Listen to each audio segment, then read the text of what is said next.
Magandang umaga po sa inyong lahat, mga minamahal kong mga kapatid sa Panginoon. Ito po ang inyong lingkod, si Pastor Ruel Camia po, mula po dito sa Winnipeg, Manitoba, Canada. Para po sa ating pag-aaral ng salita ng Diyos ngayon pong umaga. Welcome po mga kapatid sa Tinig ng Pag-asa. Pagpaumanhin na po ninyo at medyo nadidelay po tayo ng konti. Ang atin pong pag-aaral po ngayong umaga ay atin pong pinamagatan. Ang title po nito ngayon ay The Current Trends. Paano haharapin ang mga uso? So ito po mga kapatid ay isang magandang pag-aaral at kung meron po kayong mga kabataan, mga youth ministry at mga pastor, I would like to invite you to listen to this study at pwede nyo po itong gamitin kasi po mahalaga na maintindihan ng simbahan, maintindihan ng iglesia kung ano ang kanyang role sa nagbabagong panahon. So, ang atin pong title, The Current Trends. I-define po muna natin ang ibig sabihin noong current trends. Ano po bang ibig sabihin ito? So, the definition of the word trend, in order to talk about current trends, we need to define our concept. Ano po bang ibig sabihin nito? The word trend means an inclination in a particular direction, a general direction, or a bent toward something. Yan po ang ibig sabihin ng trend. Yan. So tayo ba'y nakikitrending? Tayo ba'y nakikiuso? Nakikibandwagon? Or umaayon ba tayo sa takbo ng mga pangkasalukuyang trend? So, the word trend means an inclination. Some of the synonym in our culture for this word includes the following. Yung pong tinatawag na fashion trend, or drift, direction, tendency, leaning, inclination, or impulse. Yan po yung mga synonyms from the word trend. Kapag binanggit yung word na trend, ang ibig sabihin niyan ay fashion, drift, o yung agos, o yung daloy, o yung direction, tendency, or leaning, inclination, impulse. Yan po yung ibig sabihin niyan. Kaya kung ano yung impulse, ano yung inclination, ano yung leaning, ano yung tendency, ano yung direction, yun po yung trend. Yan po yung tinatahak ng sitwasyon. Ang ibig sabihin nun ay trend. So, trends can be amplified or applied to almost any areas of life. The reason why this is true is because all of us is in a constant state of change. Ang lahat ng bagay sa buhay ay nagbabago. Meron pong tendency ang isang bagay na buhay na magbago. Change is in fact one of the marks of something that is alive. Kapag ang isang bagay ay buhay, living organism, hindi pwedeng hindi ito magbabago. Amen po ba mga kapatid? Sabi nga sa buhay daw na ito, the only constant thing is change. Ang tanging bagay na hindi nagbabago ay ang pagbabago. Kasi it continuously evolve, it continuously changing, at bahagi ito ng buhay natin. May mga bagay na dating hindi natin nakikita na nakikita na natin ngayon, at may mga bagay na dating nakikita natin na hindi na natin nakikita ngayon.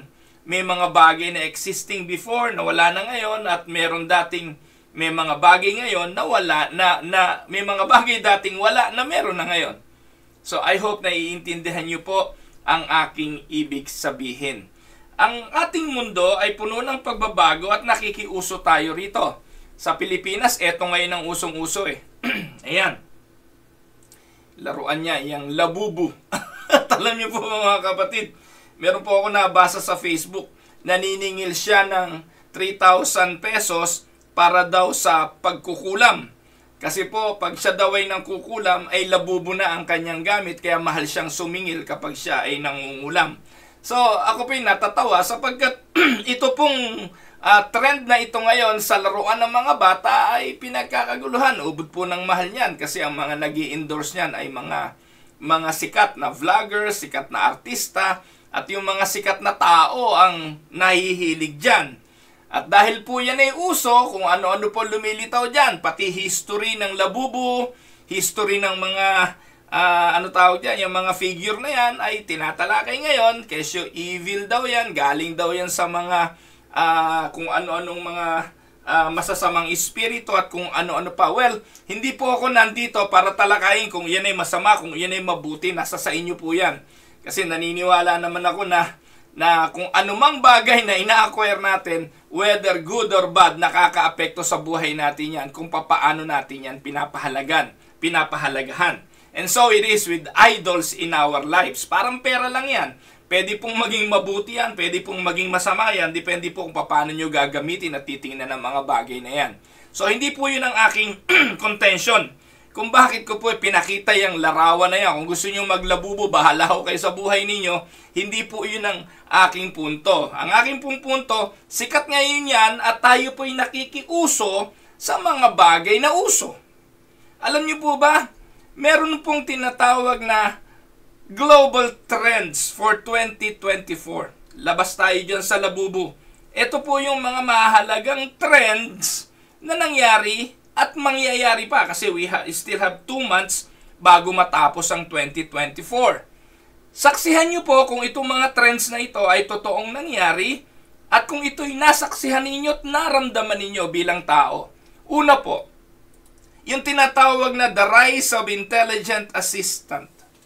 Ayan, according to Bill Gates, the shift from bots, dati po bots ang uso.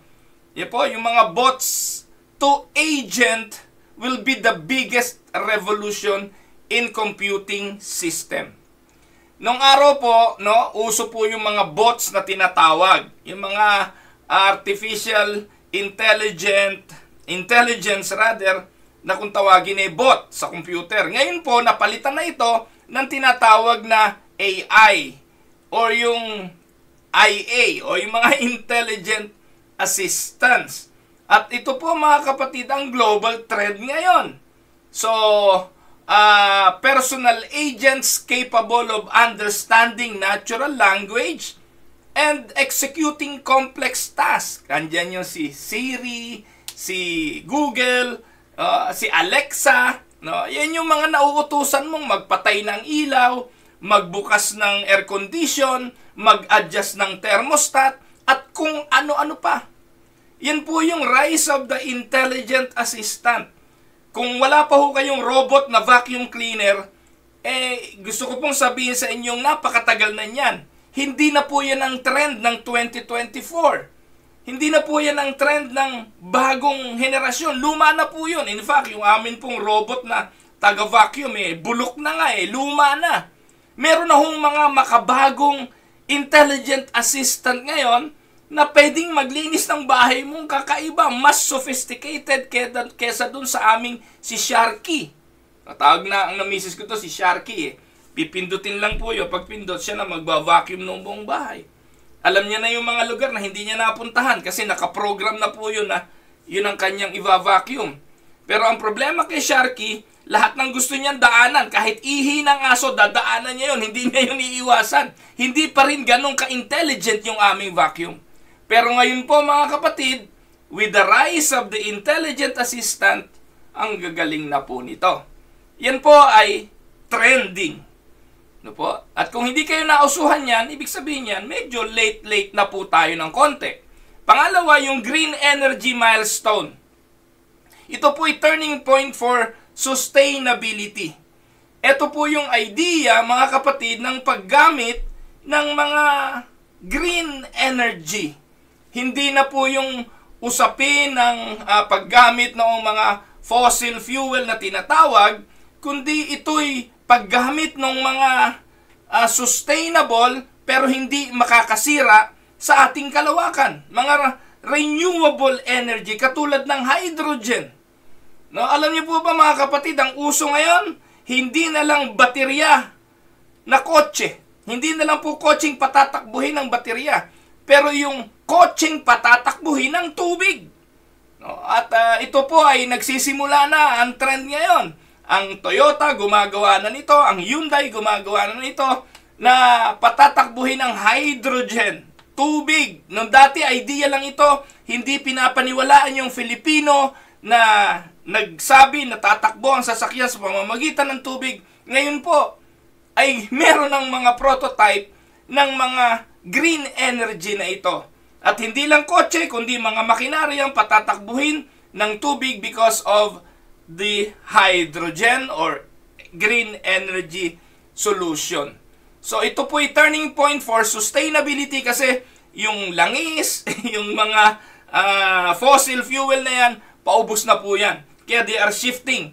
Kahit po yung battery, ano po, na-discovery po na lithium battery kumukonsume ng marami pong natural resources. Akala po natin sustainable yung baterya, yung lithium. Pero po, hina-harvest po yan, hina-harness po yung lithium, yung ginagamit po sa lithium. At yung Africa po, nauubusan na po niya. Nagkakagulo na po sila kung saan sila kukuha noong mga material sa paggawa ng lithium battery. Kaya they are now shifting to another green energy solution, and they are looking at water bilang isa sa pinagkukunan ng bagay na ito. Yan po ay global trend. At hindi nyo po ba napapansin kung anong uso nung nauso ang baterya sa kotse, lahat po ng manufacturer, they shifted to battery. At ngayon po, they are looking at more sustainable energy fuel. Pangatlo, yung tinatawag na the office saga continues. Anong ibig sabihin nito? Noong pong pandemic, nagsimula yung idea ng paggamit ng virtual office. Na yung mga nasa opisina, pwede naman pala sa bahay na lang. Yung mga meetings ay hindi na sa real estate office, kung hindi doon mismo sa kanilang mga bahay. Marami na po ang gumagawa nito, ito na po ang trending. Ang tawag nga natin dito ay work from home. No? So ito po mga kapatid ay new trend. No, sa Pilipinas, meron na rin daw gano'n, nag-work from home. Sa ibang bansa, lahat na po. Nagkaroon na po ng idea kasi nakakatipid. Hindi mo na kailangang umupa ng office, hindi mo na kailangang magbayad ng kuryente sa opisina, hindi mo na kailangang mag-maintain ng mga maraming computers because each employee meron ng mga office. Yan po yung tinatawag na the office saga. At yan po yung nakita natin sa panahon ngayon at magpapatuloy ito maaaring next year pa sa susunod pang mga taon na yan po ay global trend. Nakaapekto yan sa market, nakaapekto yan sa real estate kasi yung mga dating nangungupahan ng opisina hindi nauupa, yung mga dating office na ito nagiging bakante. At nagiging uso yung mga virtual meetings katulad ng Zoom, no, katulad ng Google Meet, at ito na po yung ginagamit na bagong mga trend. Wala po niyan dati. Dati po Skype, nag-evolve na po yung Skype, ngayon po ay Zoom at etc. At meron pang mga bagong mga office meeting site or office meeting applications na binebenta. Yan ay global trends. Pangapat, yung Space Odyssey. Dati po, yung tinatawag na space war between Russia and between the United States ay for the purpose lang ng kung sino unang makarating sa buwan.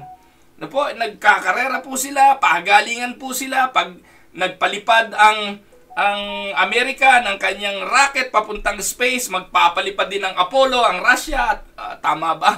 Cosmonaut, at tapos astronaut, no? Magkaiba po yun eh. So, yun po yung panahon noon na tinatawag na space war. Pero ngayon po, hindi na lang Russia, hindi na lang Amerika ang may space war. Ngayon po, makikita natin pati ang India. Na po? At hindi na po bansa. Ngayon po ay yung Starlinks. Si Elon Musk, meron na po siyang sarili na nakakapagbiyahe ng tao papunta sa space. Ang China, meron na rin. At ganun din po ang India. Yung ISRO, yung Chandrayaan ng India, no? At ito po yung nakakapagpalipad na rin papuntang papuntang ibang himpapawid o hanggang sa buwan. Kaya nga, yung salitang the sky is the limit, no, hindi na po. Forget the sky is the limit. Sa 2025 pa or 2024, the sky is just the beginning. Hindi na ito ang limit. Because as common as your morning coffee, yung travel to space will be common. Po, darating yung panahon na yon na para ka na lang nag-bus papunta sa ibang bansa or rather papunta sa ibang lugar or ibang planeta. Ito po yung Space Odyssey na trending na ngayon. Bukod po doon yung crude to chemicals. Ito yung fueling the future. Nabanggit ko na po ito kanina. Yung oil and gas industry is undergoing a seismic shift with the rise of crude to chemicals. No, nabanggit ko na po yan, yung crude to chemical, electric vehicles are taking over and the oil and gas companies are finding new life in the chemical game. No, nagbabago na po sila ng trending, yung mga chemical na ginagamit, darating yung panahon, hindi na po lang isang gagamitin para sa makina, iba't iba na pong mga chemical and they are into that. They can utilize this green energy, this new fueling system, hindi na po nakadepende sa langis at sa mga fossil fuel. So number 6, acceleration of AI ethics and legislation. Because of the rise of AI o yung mga artificial intelligence na ito, ay kailangang i-legislate na rin ito. Kaya yung mga kongresista, mga senador na wala nang ginawa kundi hearing for the aid of legislation, dapat ang utak inilalagay na sa pagle-legislate ng mga artificial intelligence na yan. Kasi laging kulelat ang Pilipinas tungkol sa mga batas tungkol dito. While some countries like the Canada and America are gearing towards legislations of artificial intelligence. Halimbawa, bigyan ko yung example. Ngayon po, ginagamit na yung artificial intelligence sa pagsagot ng mga essay. Sermon nga ng pastor. You just need to ask your computer to create a sermon for you. Yung computer gagawa ng sariling sermon, andun ng topic, andun ng verse, ibibigay sa'yo. Ang gagawin mo na lang, pastor, ise-sermon ito. Ngayon, ang tanong, makatarungan ba ito? At pwede itong gamitin sa mga legal documents, pwede na itong gamitin sa mga examination ng students. Darating yung panahon na ang mga estudyante na dati equip lang ng calculator, hindi na yun, paso na yun. Because ngayon, the student can ask, okay, Google or AI, can you do me an essay on this subject? Ngayon, makatarungan ba ito? And take note, this AI intelligence can be used badly in the future. Pwede itong gamitin ng mga scammers, pwede itong gamitin ng mga masasamang elemento para makapandaya, makapanloko. Kailangan ng legislation dito. Kailangan ng batas dito. Kasi ngayon, wala pang batas doon. At dahil walang batas doon, can you imagine, alam niyo po ba kung kailan lang nagkaroon ng batas ang shabu sa Pilipinas? Kamakailan lang. Sapagkat ubod na ng tagal ng shabu, ubod naman ng bagal ng mga mambabatas dahil ang mga pinagagagawa, puro hearing, propaganda, pagpapasikat, pagiging mga artista sa harapan ng mga Filipino. But these things are happening right now. At kailangan maging reactive ang mga mamamayan tungkol dito pero laging kulelat. Bakit? Kasi nga po kung ano-ano mga pinagagagawa. Kaya ngayon mga kapatid, sa panahong ito, we see the acceleration of AI ethics and legislation.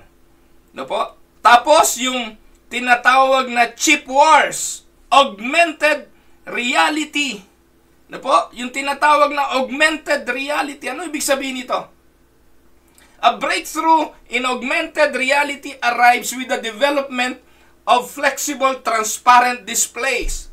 Yung 3D printing, ngayon po mga kapatid, ay grabe na po. Napapalitan na ito ng mga wearable devices, fostering the growth of the metaverse, and opening avenues in education and healthcare. Augmented reality unleashed. Ano ibig sabihin nito? Alam niyo po ba mga kapatid, yung diabetic, noong araw saksakan ng saksak para kunan ka ng dugo, ngayon, ididikit mo na lang yung cellphone mo, alam mo na kung anong measure ng sugar mo.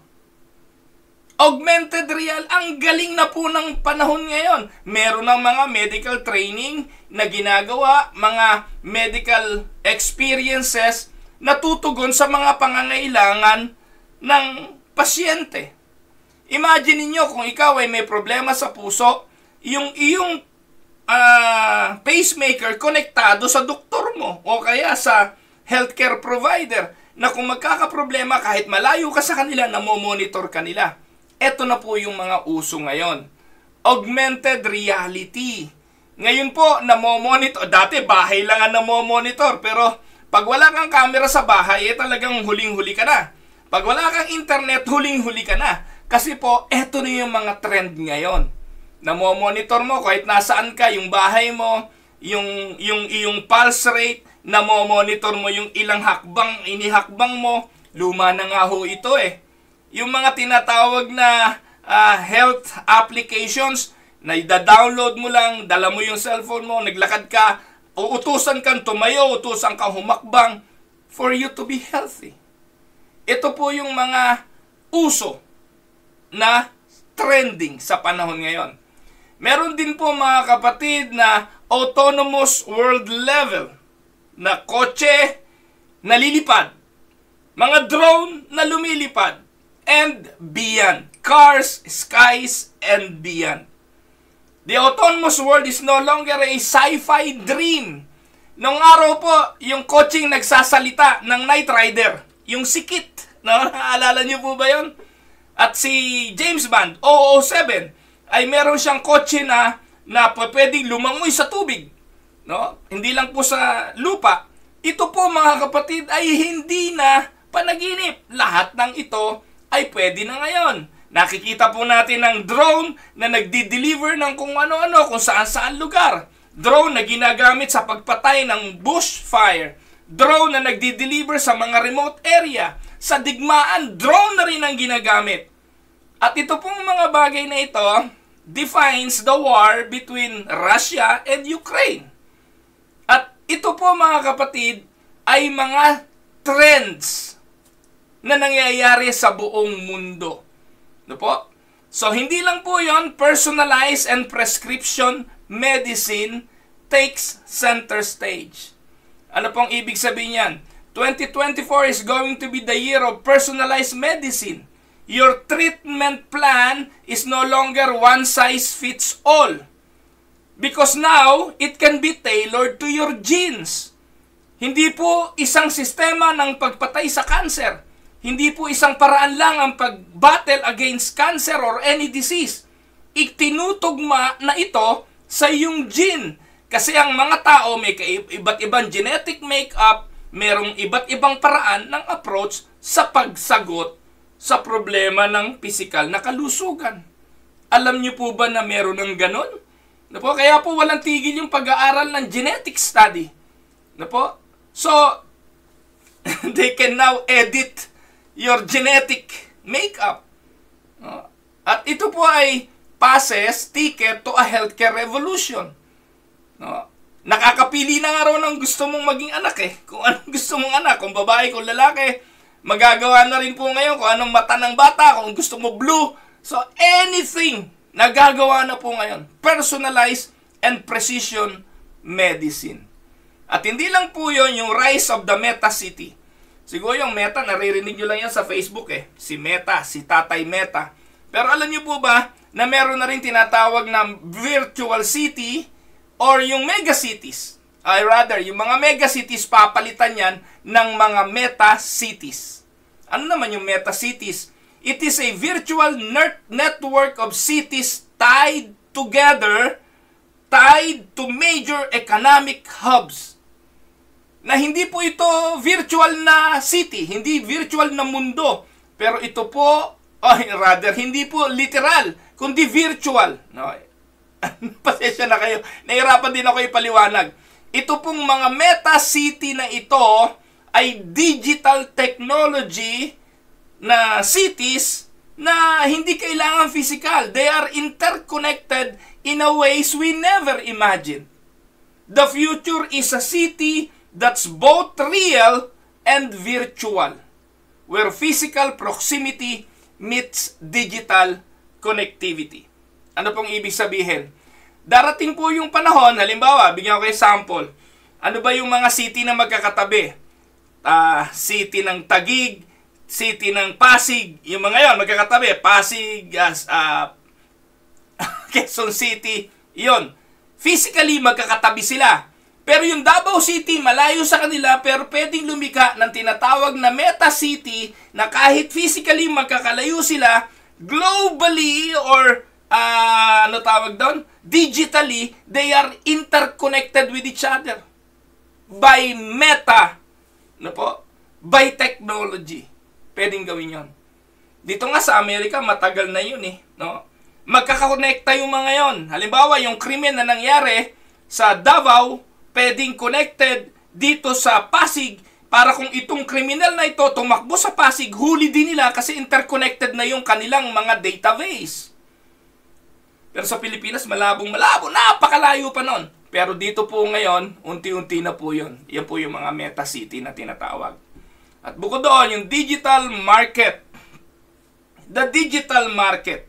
Yan po yung mga crypto na may pera na hindi pera. Can you imagine? Na-imagine nyo po ba na meron pang ibang pera bukod sa dollars, bukod sa peso, na ang tawag ay crypto? Na sa loob ng crypto na yon, napakarami, may Ethereum, may Bitcoin, may kung ano-ano pang pera. Na ito po ay non-tangible. Hindi mo nahahawakan.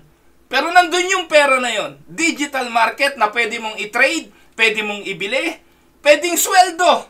In fact, yung akin pong anak na si Ruben, because yun po yung kanyang trabaho, sumusweldo po siya ng crypto, hindi Bitcoin. Sumasahod siya ng crypto, i-convert sa US dollar, i-convert sa Canadian dollar, bago pa niya maibili. And this is the digital market. Trend po ito, mga kapatid. And this is the trend.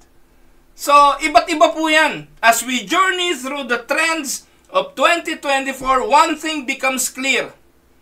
Our world is on the brink of a profound transformation. Amen? So, kung hindi nyo po naiintindihan ang mga bagay na ito, mga kapatid, gusto ko sabihin sa inyo, konti lang din ang alam ko sa mga bagay na yan, pero lahat yan ay nangyayari sa panahon natin. Kung kayo po ay Generation X1, kagaya ko, pinanganak ng 1967, 1960, papunta sa panahon natin ngayon, tayo po ay Gen X. Marami na po tayong hindi inaasahan na nasaksihan natin ngayon. Yung mga kaedad ko, pinapanood natin si Voltes 5 nung panahon ng araw na yung Voltes team ay nakasakay sa kanilang mga spaceship na parte-parte ng katawan ni Voltes 5 na lumilipad. Nakakala natin, imagination lang yon. Pero ngayon, yung mga bagay na yon ay realidad. Nag-uusap po yung Voltes team sa isang screen at nagkakausap po sila sa pamamagitan ng radyo, realidad na yun ngayon. Noong mga panahon na yon, imagination lang natin yon. Wala nga tayong landline nung araw na yun eh. Kung may landline kayong telepono nung panahon na yun, mayaman kayo. Po? Dahil meron na pong landline din naman sa Pilipinas, may party line. Dalawa kayong nagsososyo sa isang linya. Eto na po yung mga bagay na yon. Kaya pag ikinuwento nyo sa inyong mga anak, ganun yung panahon natin, tinatawanan tayo eh. Kasi hindi na nila yun naranasan. At tayo, nagugulat kasi nakikita pa rin natin ang mga bagay na ito unfolding at our own time. Naranasan din natin. Pero imagine niyo pag yung apo nyo sa tuhod, sa talampakan, ano nang meron sila? So as we journey through this, sa mga trends na ito, maaaring kung makapaglalakbay ka pa, 2 henerasyon mula dito, magugulat ka na pagdating mo doon. Dahil maaaring obsolete na lahat kung anong meron tayo ngayon. Kaya si Jesus, at sa pamamagitan siya ay nagpaalala sa atin, or rather, si Apostol Pablo, ang banal na kasulatan. The Apostle said in 2 Corinthians 4:18, sabi po niya, so we fix our eyes not on what is seen, but on what is unseen. Since what is seen is temporary, but what is unseen is eternal. Ito ang dahilan kung bakit sinasabi ni Apostle Paul, yang mga bagay na nakikita ninyo, huwag niyong ituon ang inyong paningin dyan. Ituon ninyo sa mga bagay na hindi nakikita. Kasi yung mga bagay na nakikita nyo ngayon, nandyan ngayon yan, bukas wala na yan. Tama? Yung mga bagay na pinapahalagahan mo ngayon, bukas makalawa, obsolete na yan. Gaya nga ng sinabi ko sa inyo, nung nagkaroon kami ng vacuum cleaner, pipindutin mo lang siya na magva-vacuum, tuwan-tuwa ako. Kasi hindi na kami nagwawalis ng tambo. Hindi na kami nagwawalis kailangan ng pandakot. Hindi na ngayon kailangan yon because of our Sharky, the vacuum cleaner. Pero mga kapatid, obsolete na rin. Dahil may mga bago na ngayon. Nakakain na po ba kayo sa restaurant na ang nag-deliver sa inyo ng pagkain robot? Akala nyo bago yun? Tuwan-tuwa ho tayo. Dahil di-deliver sa inyo ng robot, gano'n, andun yung pagkain kukunin mo. Samantalang sa Japan, yung mga lumang robot dinadala sa Pilipinas, yun ang ginagamit at tuwan-tuwa tayo, pinaglumaan na ng Hapon. Late na, huli na tayo sa technology na yon dahil naunahan tayo nila at yun po yung trend sa atin, pero sa kanila, hindi na yung trend. Iba na. So, ano pong ibig sabihin dito ni Apostle Paul? Pinakikita sa atin na ituon ang ating paningin sa mga bagay na hindi nakikita because the world of nature is changing. The world of science is changing. The world of technology is changing. The world of fashion changes constantly. And the world of politics is changing. You name it, and the only thing that says constant is change. Kaya mga kapatid, hindi po dapat nagpapaka-focus masyado sa mga bagay na yan. Bakit? Kasi po lahat yan nagbabago eh. Technology nga nagbabago eh. Alam nyo po ang isa sa pinakamabilis na nagbago, kung inyo pong alam, yung tinatawag na laser disc. Sino po nakabili ng laser player, laser disc player? Kung nagamit nyo po ito ng 1 taon, praise the Lord. Pero yung laser disc, ito po yung malaking disc pagkatapos ng CD. Lumita yung laser. Hindi mo po ito maipe-play kung saan-saan. Kailangan mong bumili ng laser disc player. Ang problema, pagkatapos ng laser disc na yon, ano lumitaw? Nawala na po yun. Naglitawan na po yung MP3, naglitawan na yung MP4. O, wala na. Ano nangyari doon? Tapo na. Kasama yung player. Kaya hindi masyadong bumenta yun eh. Ang computer, ubod ng bilis. Noong mga panahon na nagtuturo ako ng computer, XT ang computer namin. Pagkatapos yun, kahuli-hulihan yung XT yata na yun, yung computer na yun. Pagkatapos lumitaw na ang Office. Paglitaw ng Office, patay na lahat yung lumang computer. So technology is changing, fashion is changing. No? Minsan yung sikat na damit ngayon, bukas wala na. Politics is changing. Yung nakaupo ngayon, bukas hindi na yan. Bukas yan po naman. Yung mga presidente ngayon, bukas siya naman ang ikukulong. Siya naman ang bibistahan ng mga senador at mga congressman for the aid of foolish legislation na pinagtatawanan ng mundo ngayon. No po? So, ito po yung katotohanan. You name it, and the only thing that says constant is change. Pangapat, trends also affect the church. And this is my focus today. Sa dinami-dami ng mga changes na binanggit ko at mga pagbabagong nagaganap, huwag ninyong kakalimutan, ang simbahan ay hindi exempted dito. The church are also being affected by these trends. So if the church is indeed a living organism, it automatically changes. Amen? And one of the signs of life is change. Change can happen for at least 5 reasons in the life of the church. Makinig po kayo mga pastor, eto na po yung para sa atin. 5 reason na pwedeng magbago o change can happen. 1, change happens because of natural growth and maturity. This is not bad. Change happens because of natural growth and maturity.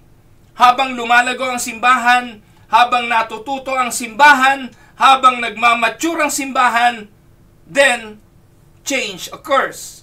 Amen? Pangalawa, change happens because of progressive walk with the Lord. As we walk with the Lord, change will happen.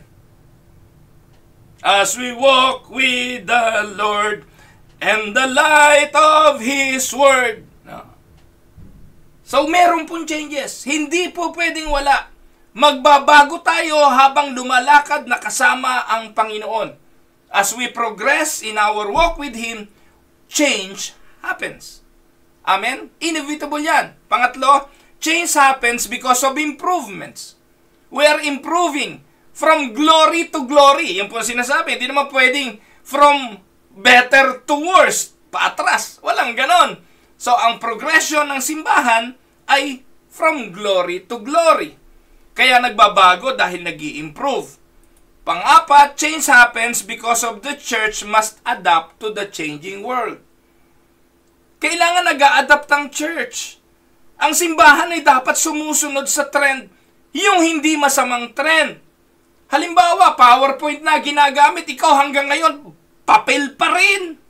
Hanggang ngayon Manila paper ka pa rin. Hanggang ngayon blackboard ka pa rin. Pambira na, wala na ba kayong pambili ng PowerPoint?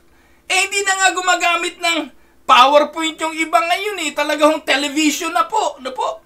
Digital LED television na. So, hindi po ito masamang pagbabago to enhance your preaching capability, to enhance the point of your sermon. Nakakatulong ito for understanding. Kung ang paaralan nag-a-adapt sa mga changes na ito ng medium of teaching, pastor, ikaw naman, sumabay ka din. Pambihira ka, nag-aaral ka, kartolina gamit sa presentation. Hanggang ngayon ba naman Manila paper ka pa rin? Importanteng ang mga pastor ngayon, hindi na lang nag-aaral ng Bible, nag-aaral din on how to present, improving the presentation. Hindi po masamang gumamit ng PowerPoint sa kantahan. Dahil darating yung panahon, yung mga himnaryo na physical himnaryo, mawawala na rin yan. Mawawala na po ng magpiprint niyan. Hindi ba kayo nagtataka bakit ipinamimigay na ng iba yung mga psalter, pinamimigay ng iba yung himnaryo? Kasi hindi na nila ginagamit yan. They shifted to the latest trend, yung tinatawag na digital.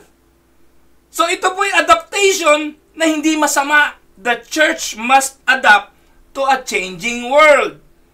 Amen? Ngayon nga po na i-record ang sermon katulad nito. Kasi sayang, nag-preach ka ng Sunday, 10 lang ang nakarinig. Samantalang yung sermon na yun, importante kung nakip yun, pwede pa yung marinig nung ibang hindi nakasimba. Amen? Kaya po ngayon nakikinanonood sa akin, 36, may 36 na nagtsatsaga doon sa sermon na to.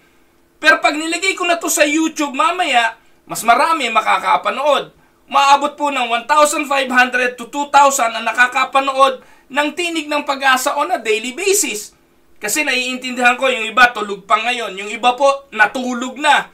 At yung iba po gustong panoorin na lang ito ng replay kasi ayaw mabate, ayaw nilang makita na nanonood sila. So ito po yon, we need to adapt to a changing world. Importante yon. At panglima, change happen because God is always pushing the church forward. Amen? Ang Diyos po ang nagmamandato ng pasulong na advancement. At habang pasulong, meron pong changes na magaganap.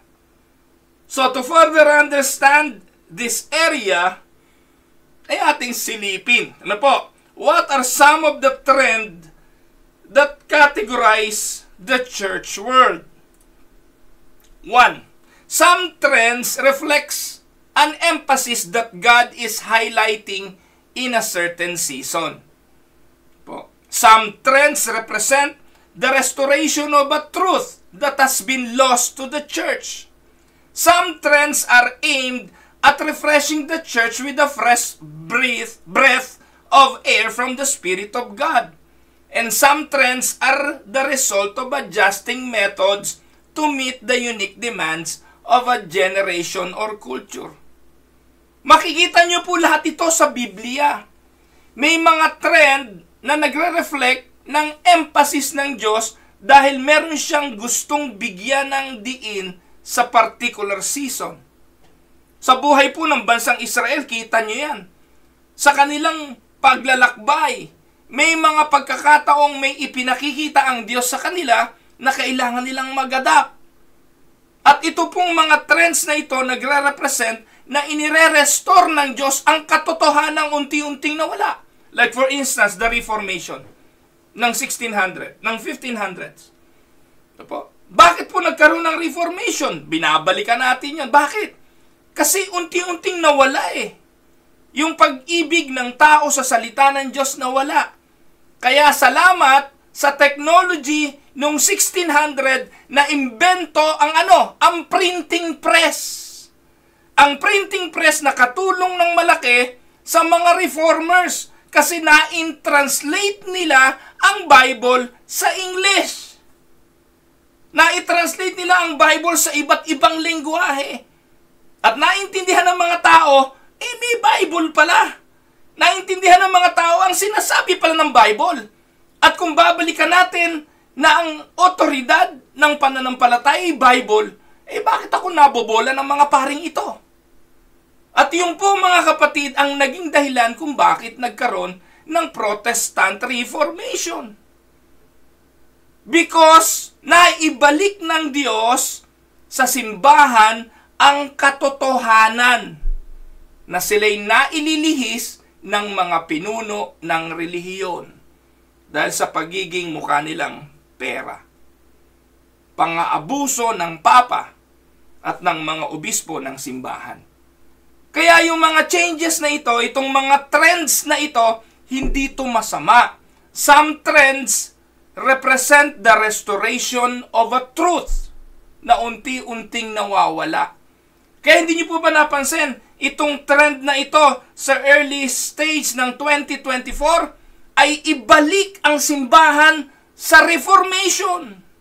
Kaya naging maingat ang mga Reformed pastor, naging maingay ang mga Reformed teachers, naging maingay ang mga Reform Forum kasi po gustong labanan ang mga teaching katulad ni Kibuloy, katulad ni Soriano, katulad ni Ed Lapis, katulad ni Oriel Balano na dinadala na ang simbahan saan?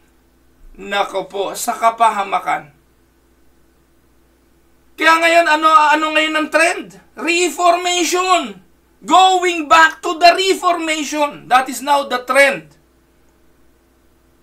Some trends are aimed at refreshing the church with a fresh breath of air from the Spirit of God. And some trends are result of adjusting methods. Kaya kung ikaw man, kung ano simbahan mo, tingnan mo simbahan mo. Baka naman you are not meeting the demand of your generation or culture. Kung yung mga bata mo ngayon, kabataan mo sa simbahan, ay maalam na tungkol sa mga metaverse, maalam na sa mga crypto, maalam na sa mga technology, tapos ikaw, pastor, ang gamit mo ay Manila paper pa rin? Saan ka dadamputin?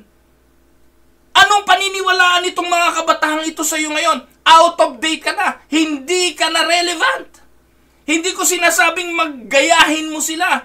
pero yung lengguaheng sinasalita nila, hindi mo na sinasalita. Hindi ka na naiintindihan. Kaya ang simbahan dapat mag-adapt doon. Ang simbahan dapat ay makisabay, hindi po makigaya. Pwede pong sabayan ang mga trend na ito nang naaayon sa sinasabi ng banal na kasulatan, at ito ang intensyon ng mensaheng ito ngayon. What are some of the trends categorized in the church world? Alam niyo po mga kapatid, yan po yung bannering slogan ng Reform Ecclesia Reformata Semper Reformanda. Ano pong ibig sabihin yan? It most often refers to the conviction of certain Reformed Protestant theologians that the Christian Church must continually re-examine itself in order to maintain its purity of doctrine and practice. We need to always re-examine ourselves. So, what are some of the trends categorized in the church world? Some of the trends are doctrinal in nature.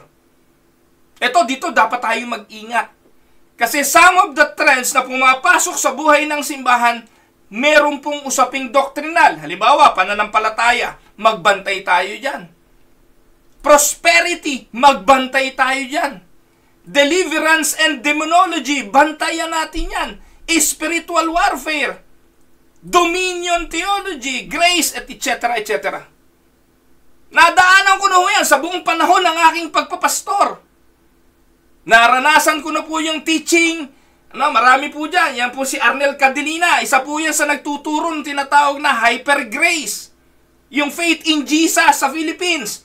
Yung pong malayang Filipino. Yung pong silang iniimbitahan ninyo pagdating sa kantahan, pagdating sa tugtugan. Akala nyo tama yung doktrinang tinuturo niyan. Pero yan po ay isa sa proliferator ng tinatawag na hyper-faith teaching. Yung pong hyper-faith, kahit anong gawin mo, because Jesus loves you and Jesus save you by His grace, kahit anong gawin mo, ligtas ka. Mga kapatid, kung totoo yung kaligtasan, kahit anong mangyari sa'yo, ligtas ka nga. Pero kung kabulaanan yung grace na tinanggap mo at hindi totoo, saan ka dadamputin doon? Yung pong teaching ng hyper grace, hindi po yung gospel. Prosperity, naglipa na po yan. Dekada 80 pa lamang, dekada 70 pa lamang, nakarating na yan sa bansang Pilipinas. Yung paglitawan yan, sina Morris Cirulo, yan po sina Jimmy Swaggart, yan po'y lahat ay mga proponent ng mga prosperity preaching. At yung mga Pentecostal churches sa Pilipinas, galing po lahat yan dyan. Si Eddie Villanueva, numero 1 po yan, na nagtuturo po ng prosperity. Sa kanya, ang poverty ay curse.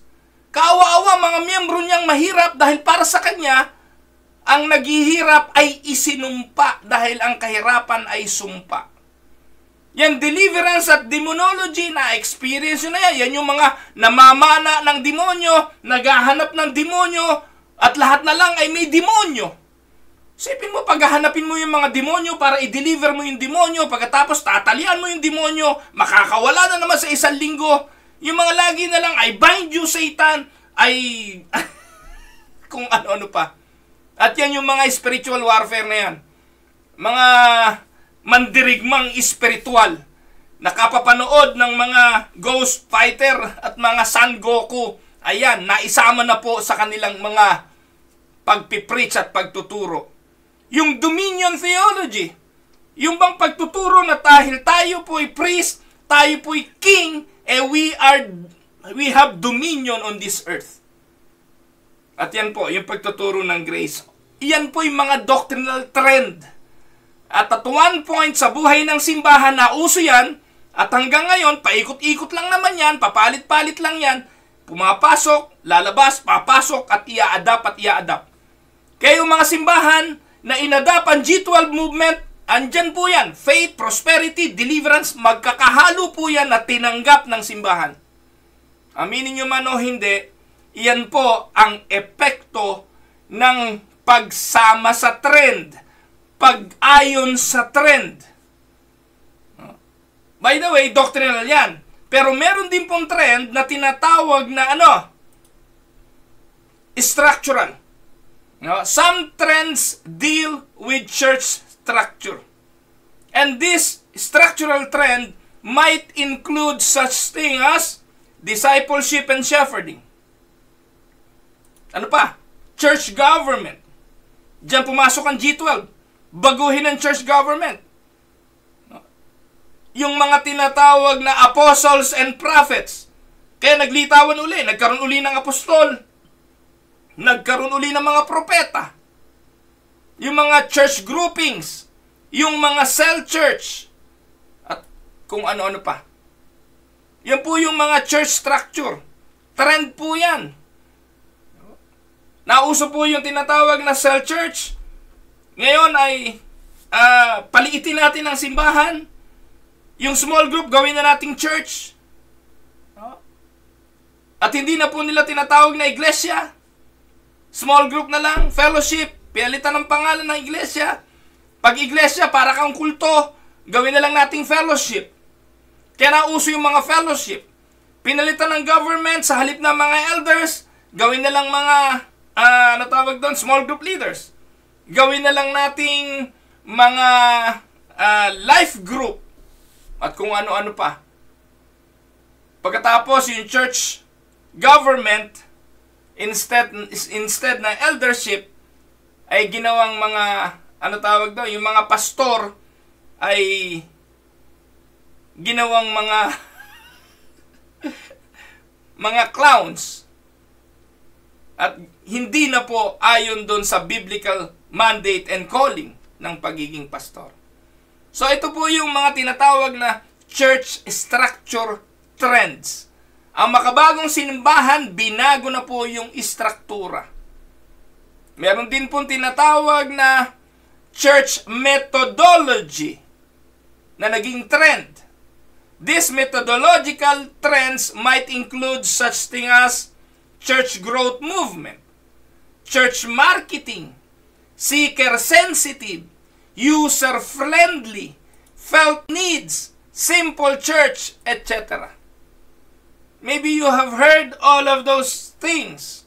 And if you are a pastor, I know you can relate to what I am saying kasi dinaanan nyo naman ito at dinadaanan nyo pa ngayon. Yan yung mga methods in the church na ipinasok kasi trending yan. Yan pong si Rick Warren, ang nauso yung saddleback, ipinasok niya yung method ng simbahan na seeker-sensitive daw. Ano ibig sabihin? Kailangan yung simbahan mo ay maging seeker-sensitive. Pagpasok ng tao sa loob ng simbahan, kung ano yung gusto ng seeker, kung ano yung gusto ng taong pumasok, ibigay mo. If they are seeking emotional health, ibigay mo. Kaya ang simbahan dapat tutugon sa pangangailangang emosyonal. Binago ilaw, binago ang tugtugan, binago ang kantahan, dating himno, wag na yung himno, paulit-ulit lang yan. Gawin nating praise and worship. Naging user-friendly, tutugon sa felt needs. Gawin nating simple ang church. Alisin natin ang pulpito, mukhang church yan. Gawin nating cocktail table. Tanggalin natin ang pews, mukhang church yan. Palitan natin ang upuan upuan ng sinihan. In fact, para tayo maiba, dali natin ang simbahan sa sinihan. Dahil it will what? Produce growth. Ito yung church growth movement. I-market natin ang ating church. Ilagay natin ang ating church sa kung saan visible. Kaya dati nagmi-mission sa mga bundok, nagmi-mission sa mga tribes. Wala nang ganun ngayon. Nakakita ba kayo ng CCF sa bundok? Nakakita ba kayo ng GCF sa bundok? Nakakita ba kayo ng mega church sa bundok? Walang ganun. Wala yun sa kanilang listahan. Kasi walang pera doon. Walang tao doon. Saan sila? Nasa gitna ng Makati, nasa gitna ng Quezon City, nasa gitna ng maraming tao. Walang kaibahan sa franchise ng Jollibee, franchise ng Mang Inasal, at franchise ng McDonald's. Kung saan maraming tao, dun tayo. Kung saan ang pera, kung saan ang market, dun tayo. These are the trends. Ano po? Kaya yung mga simbahan na mainline denomination na ang intensyon nun magtayo ng simbahan kahit saang lugar ay nag-atrasan. Huwag na yan. Wala, sayang yan. Sayang ang ginagawa natin dyan. Gumaya tayo sa CCF, gayahin natin ang GCF, gayahin natin itong mga F na to. Kasi yun ang trend. Kaya ikaw ngayon, nakikitrend ka o hindi, tingnan mo simbahan mo, di ba kopyang-kopya ng CCF? English kayo ng English, wala naman nag-i-English. Galit na yung matatanda, na dati Tagalog na Tagalog kayo, ngayon pinipilit nyo magpaka-jologs. Pinipilit nyo mag-English. Kopya kayo ng kopya ng mga sermon sa sermon na English. Na hindi naman naiintindihan ng matatanda, nakanganga. Yung mga pastor, mga nakamaong, naka-t-shirt, nagpapaka-jolog because you said this is the simple church. Trend yan eh. At lahat po nakiganyan. No po? Now, what are the challenges? What are the challenges of examining current trends? So, examining and evaluating current trends can be a challenge because of the tension produced by the pressure of the church staying relevant. Yung mga member ng leadership sasabihin, Pastor, hindi tayo lumalago. Ba't sila lumalago? Pastor, ba't yung miyembro natin hindi masyadong madami? Sila madami. Gayahin natin sila. And because of the pressure of the church on staying relevant, nagpipilit na gayahin ang ginagawa ng iba. Kaya nang lumitaw ang G12, napakadaming simbahan, isinakripisyo ang tamang turo, isinakripisyo ang kultura, isinakripisyo yung kanilang dating pinangahawakang turo at nagsisunod sa pambobola ni Oriel Balano at ng kanyang mga pastor na alipores. Because they wanted to be relevant. And this expresses itself in several ways. 1. Leaders must balance the tension between biblical conviction or principle and method, style, application, or experience. Hindi masama ang mga trend na ito. Pero bilang pastor, bilang leader, ibalansi mo yung tension sa biblical ba o hindi na ang mga bagay na prinsipyong ito. Kung ia-apply mo ba itong bagay na ito, may mayayapakang doktrina, may mayayapakang kultura na inyong isinet sa inyong simbahan. Minsan wala nang pag-aalintana. Wala nang pagbibigay ng pagpapahalaga. Ang mga pastor basta na lang makakopya, basta na lang makagaya, kahit na masasakripisyo ang mga turo at doktrina. Walang pagbabalance. Minsan siguro, bunga na rin ang kamangmangan sa mga turo at teolohiya, basta mukhang maganda, tanggap na. By just staying relevant. Nauuso yan kapag panahon ng tinatawag na championship ng basketball sa NBA. Yung mga hindi naman nanonood ng NBA, hindi naman nanonood ng basketball, kapag championship na, nakikibandwagon. Biglang pumipili ng kanyang paboritong team. Hindi naman siya nanonood. Dahil gusto lang makisabay sa uso. Natatawa nga ako sa Pilipinas Nakikigulo sa eleksyon sa Amerika. Ang daming opinyon. Mas marami pang opinyon ang mga Filipino kesa dun sa mga Amerikanong apektado sa magiging resulta ng eleksyon between Trump and Kamala Harris. Ang dami kong nakakita. Galit na galit kay Trump. Ano naman ang kinalaman no sa buhay niyo dyan? Hindi naman hindi naman mababago ang inyong buhay. Nakakatawa lang mga kapatid. Pero gusto lang makitrend. May masabi lang para sa eleksyon ng Amerika. O next year, Canada naman ang mag-e-eleksyon. Ngayon pa lang, baka meron ng gustong sabihin yung iba. Para lang masabi na sila'y up to date at nakikitrend. Sa simbahan, ganun din. Tingnan nyo yung mapapakinabangan nyo. Tingnan nyo yung pwedeng maging kapaki-pakinabang nang hindi masasakripisyo yung inyong kultura at ang inyong mga doktrina. B. Leaders must balance the pressure to be culturally relevant yet at the same time maintaining pure gospel and promoting a biblical experience. Malinaw yan. I need not to explain that. Yung pressure ng maging culturally relevant. Pero na-maintain ninyo ang gospel. Gaya namin sa Winnipeg Unida, di ko po sinasabing perpektong simbahan kami. Nakanta po kami ng mga kanta ng Hillsong. Tinitingnan lang namin kung biblically sound, theologically sound. Nakanta po kami ng mga hymns, nakanta po kami ng kahit anong kanta, papuri singer. Tinitingnan lang po namin ang mensahe ng kanta.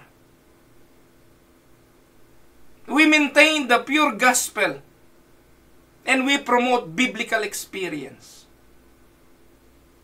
Pero sumasabay kami sa trend. Ngayon po, kukundap-kundap yung aming PowerPoint. May problema na po kami sa linya ng wiring. Hindi ko po alam. Yung power, yung amin pong projector, bago pa naman yun, kaganda-ganda, ubod ng linaw. Na dahil kumukundap-kundap, ngayon po, ang suggestion, palitan na ng long throw para hindi na masyadong mahaba yung wire. Nakikisabay po kami sa trend. Para maging maganda naman yung aming sound equipment, kesa magsisigaw ka ng walang mikropono dahil galit ka sa technology, ayaw mo ng microphone, mga kapatid naman. Baka hanggang ngayon, megaphone pa rin ang hawak ninyo. So, these are the trends. Pinapaganda po natin yung mga bagay na ito para naman yung nakikinig ay maintindihan kung ano sinasabi mo. So, we need to have a balance on this. Letter C, leaders must balance the desire to be open and sensitive to what the Spirit might be saying without being careless, without being gullible to the point of believing everything and being blown about by every wind of doctrine. Hindi lahat yakap. Dumating lang ang G12. G12 kayong lahat. EGR kayo ng EGR. Sold kayo ng sold. SOL kayo ng SOL. Okay lang naman sana yan kung ang ginagawa nyo, ang itinuturo nyo, yung doktrinang tama. Lahat kinopya. Kaya wala nang identity. Nakakahiya na. Nakakahiya na yung simbahan. Kinaing buong buo ng tinatawag na wind of doctrine. Balansihin. Letter D. Leaders must balance the ability to be flexible, adjustable, and innovative without compromising the timeless, universal, and eternal. Amen? Hindi ko na po kailangan ipaliwanag yan, mga kapatid. Letter E. Leaders must balance challenge of being discerning, cautious, and wise without overacting and becoming critical, close, and judgmental. Mali din naman yung extreme na yan. Hindi palibasa, bago, mali. Hindi palibasa, trending ay mali. Kung ayaw mong makiuso, okay lang naman yun. Huwag mong gayahin.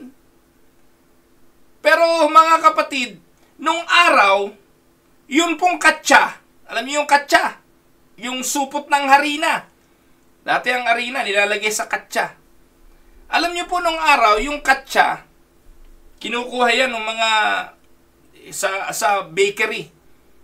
Alam niyo po ba yung ipagpag nyo lang yun, labahan nyo lang yun, linisin nyo, yun ang lampi nung araw. Lampi ng baby. Kaya yung mga bata ngayon na diapers na, hindi nyo na po ito naiintindihan. Yung mga magulang na hindi nakagamit ng katsa bilang lampin, hindi nyo na to alam. Pero inabot pa ho namin yan. Ang biyenan ko po, mayroon pa hong naibigay yata sa aking panganay na gano'n. No? Ang nanay ko pala. Pero siya hindi na ho yata. Parang diapers na rin ang ginamit ng mga anak ko. Pero nung araw kami, noon, katsa ang aming lampin. Alam niyo po ba mga kapatid, nung nag-aaral na ako ng high school, meron pong nakaisip na yung katsa ay gawing bag. Nilagyan ng tali, tapos tinahi, nilagyan ng jobus, inilubog sa jobus, ginawang bag. Trending yun noon. Nung high school kami, ang aming mga bag ay katsa. Ewan ko, inabot nyo nun. Kami, mga jologs kami nun eh. Trending yun nung time namin. At saka nung araw, dati ang mga notebook di ba, individual. Kami po nung high school, binder, no? Yung pong makapal na illustration board, kung gagayatin namin yun, iipitan mo lang ng notebook, binder, yun lang po dala-dala namin, tsaka yung katsa na yun. Yun ang trend nung time namin. Ngayon, nung araw, ang tingin ng mga magulang namin sa ganon, ano ba yung mga pinaggagawa nyo? Yung notebook, wala kang notebook, kasi naka-binder eh. Parang hindi ka nag-aaral pag nakaganon ka, pero yun ang trend. Mga kapatid, nakagraduate po ako ng high school. Palakpakan yung mga klase ko nung graduate po ako ng high school eh. So, kinukwento ko lang ito mga kapatid, huwag naman tayong maging judgmental kasi ito uso. Baka naman maging overcritical tayo kasi ito uso. Nung Sunday, ang suot ko po katsa. Yung pong katsa na kultura. Yung obra ni Juan, di ba yung gano'n? Yung uso ngayon eh, obra ni Juan, tsaka kultura. Nakapagdala po ako dito sa Canada nang galing Pilipinas, na mukhang barong. Imagine niyo naging barong yung katsa. Naabutan niyo po ba yun? Ngayon po, yun ang trending pa. Na yung katsa nagiging barong. Pinagtitinginan nga ako ng mga kabataan sa church ng Sunday. Tinitingnan yung damit ko eh. So, pwede po to. Pwedeng trending yan, hindi yan masama. Kung ayaw mo makigaya, diwag. Pero sa simbahan, hanggat hindi na isasakripisyo ang mga turo, ang doktrina, wala akong problema sa mga trending na yan.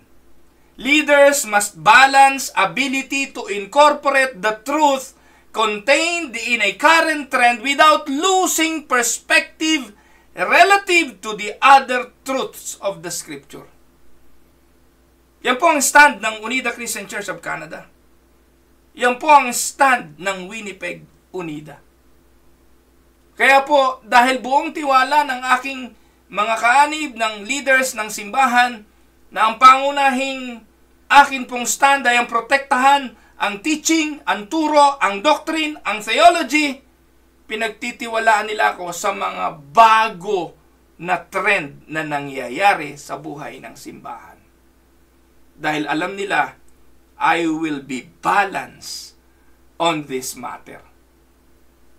Amen? Now, what premises about change serves as the basis for our study of current trends? Makinig po kayo sa akin. Kung kayo po'y leader ng church, anong mga premises tungkol sa pagbabago ang basihan sa pag-aaral ng current trends? 1. Premise number 1. We are all living in a world of change, and therefore, we must have an ability to adapt to change. Amen? Kung gusto po natin na maging close, attached to the present generation of God's people, we need to adapt to the change. Kung gusto mo na maintindihan ka ng mga makabagong kabataan, salitain mo rin ang kanilang lengguwahe sa paraan na maiintindihan nila. You will introduce the truth of the gospel through the language that they can understand. Amen? Kasi kung hindi, iiwanan ka. Kaya no wonder maraming mga simbahan dito sa Canada nagsarado eh. Maraming simbahan dito ang ibinebenta, building for sale. Bakit? They are no longer relevant to the present generation. Ang mga nagsisimba, puro matatanda, naghihintay na lang ng kamatayan, na pag nangamatay, wala nang susunod na henerasyon. Kaya pag ang bata, pag ang simbahan walang maingay na sanggol, walang tumatakbong mga bata, kabahan na rin ka ikaw bilang pastor. Kapag walang mga kabataan, kabahan ka na pastor. Patungo ka na sa pagiging for sale. Kaya ito yung premise. We are living in a world of change and therefore, we must have an ability to adapt to the change if we are going to touch the present generation. Amen? Ano sabi ni A.W. Tozer? Binanggit niya ito noong 1897. Si Tozer, nabuhay po siya noong 1897 to 1963. Ang sabi po niya, the immutability of God appears in its most perfect beauty when viewed against the mutability of man. In God, no change is possible. In man, change is impossible to escape. Neither the man is fixed, nor his world, and he and it are in constant change. Sabi ni Tozer, ang Diyos hindi nagbabago. Imposible sa Diyos ang magbago. Pero sa tao, imposible naman ang hindi magbago. We are in a world of constant change. So we need to adapt. Or else the church will be left behind. Amen? Huwag mong sarhan. Pagdating sa kantahan, ganito lang. Pagdating sa tugtugan, ganito lang.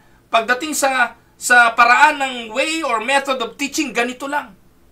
May iwanan ka, kapatid.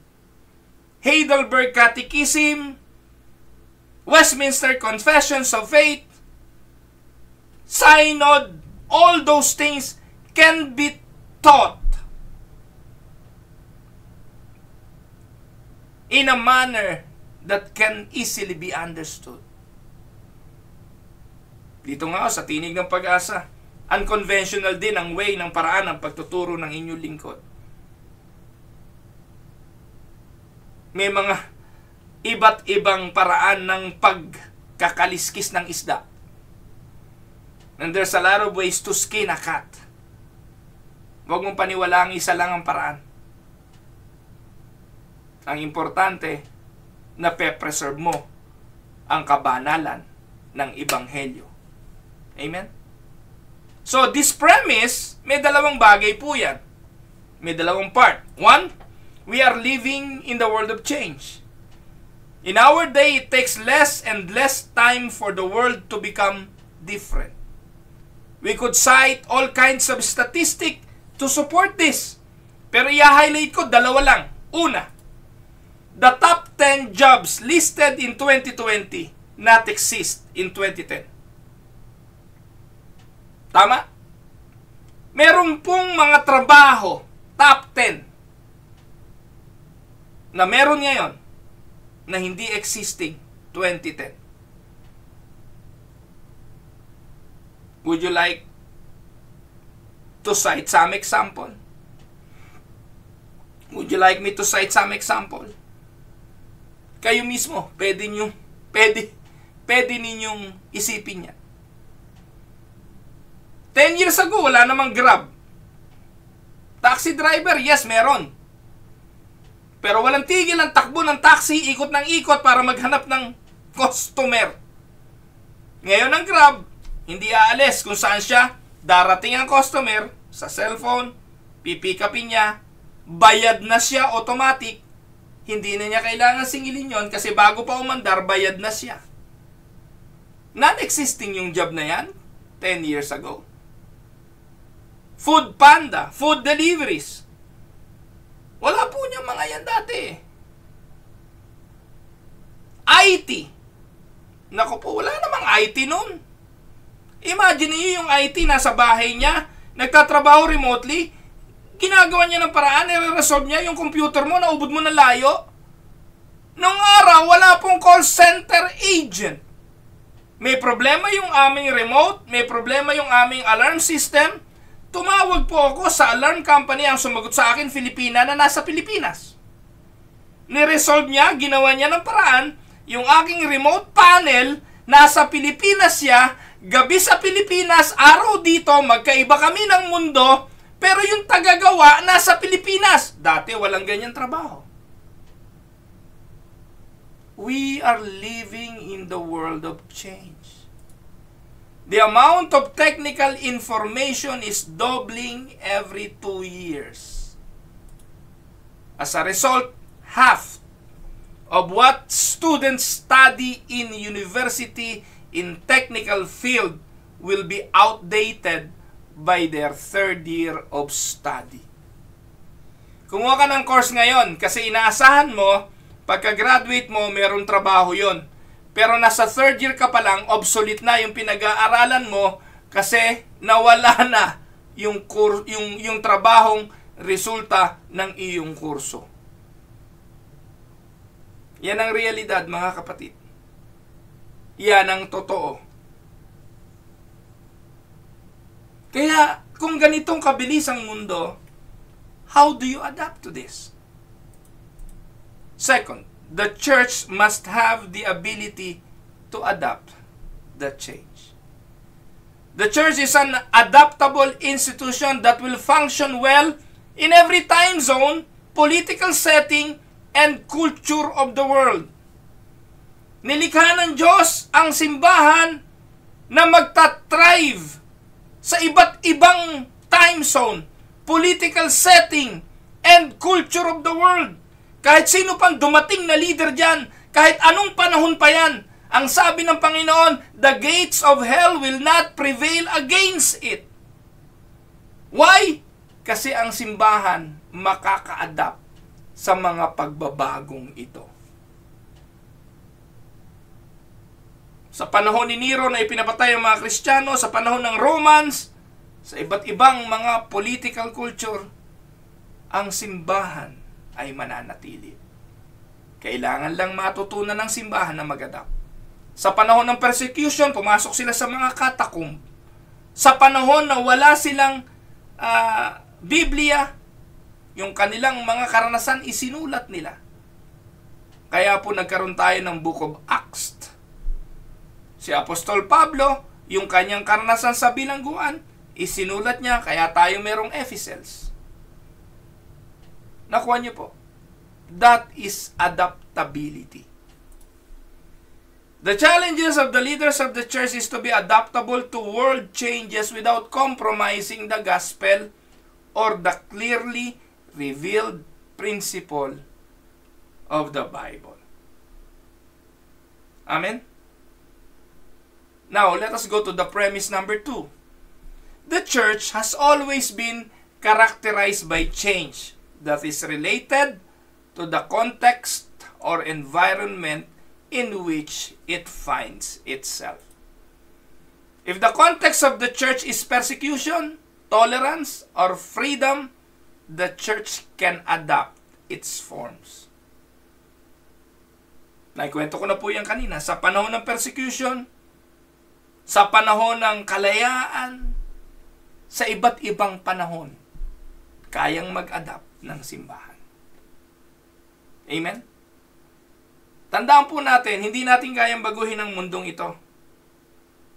And we cannot change the world. Yung idea na ang mundong ito'y titino, pangarap lang yun.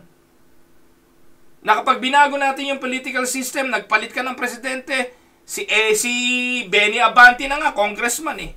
Lalo pang sumahol. Lalo na kung si Eddie Villanueva naging presidente ng Pilipinas, baka lubog na Pilipinas ngayon. Mga kapatid, kahit sinong ilagay ninyo dyan, may sinasabi ang Bible sa 2 Timothy chapter 3. We are gearing towards the end. People will be lovers of self, lovers of money, conceited, at kung ano-ano pang mga karakter na masama na palatandaan ng huling panahon. Pero hinahamon ng simbahan sa kabila ng mga bagay na ito ay mag-adapt. Na wag lang isakripisyo ang kanyang mga principle. If the context of the church is Eastern, Western, or developing world, the church can adapt its form to become all things to all men. If the context of the church is the 1st century or the 21st century, the church has the power to be relevant to meet the needs of the world in which it exists. Hindi tayo galit sa mga pagbabagong ito. Nagiging mapagbantay tayo sa mga pagbabagong ito. Amen? So in an effort to be relevant, it helps to know what the essence of the church is and what the luxuries are. Bukas, ipagpapatuloy pa natin ito. Subaybayan niyo po ito sa ating pag-aaral dito lang po sa Tinig ng Pag-asa. Ito po ang inyong lingkod, si Pastor Ruel. God bless mga kapatid.